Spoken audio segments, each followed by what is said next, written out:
አሜሪካንን የደፈረች የዓለማችን ብቸኛው ሀገር ኢራን ሆናለች። የትኛውም ሀገር የትኛውም መሪ አሜሪካንን ደፍሮ የተኮሰባትም ሆነ ያጠቃት የለም። በሁለተኛው የዓለም ጦርነት በኋላ ኃያልነቷን አስጠብቃ የቀጠለችው አሜሪካ ዘመኑ ያፈራቸውን ሁሉንም አይነት የጦር መሳሪያዎች መታጠቋ፣ የመጀመሪያ የአቶሚክ ቦምብ ባለቤት መሆኗና የተቀናጀ የመከላከያ ሰራዊት ባለቤት መሆኗ ዓለም ላይ የማይደፈርና የማይነካ ኃያል ሀገር አድርጓታል።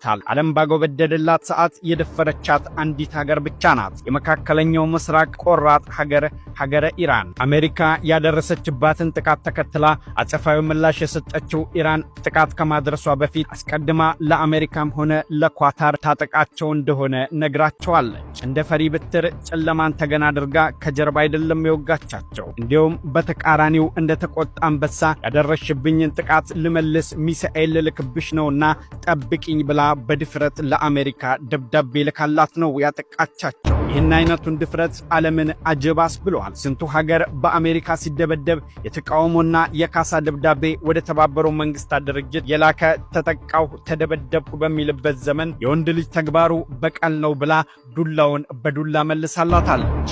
ኢራን ይህንን ማድረጓ ማንንም እንደማትፈራ ያሳየችበት፣ እሷም ኃያል እንደሆነች ያስመሰከረችበት፣ ክብሯን ያስጠበቀችበት ጥቃት ነው። ከዚህ በኋላም ነው ኢራን ቆርጣ መነሳቷን ሲያዩ በአንድ ሌሊት ትራምፕ ወደ ድርድር የመጡት። እንደፈረሰ አይጠራም ነውና ነገሩ አረብ ሀገራቶችን አስጨንቃቸው አድራለች። ዓለም ላይ ማንም አሜሪካንንና የአሜሪካ የሆኑ ንብረቶችን ያጠቃ ቀርቶ ያሰበ ሀገር እንኳን የለም ከኃያሏ ኢራን በስተቀር፣ ከቆራጡ መሪ አያቱላህ አሊ ካሚሊ በስተቀር።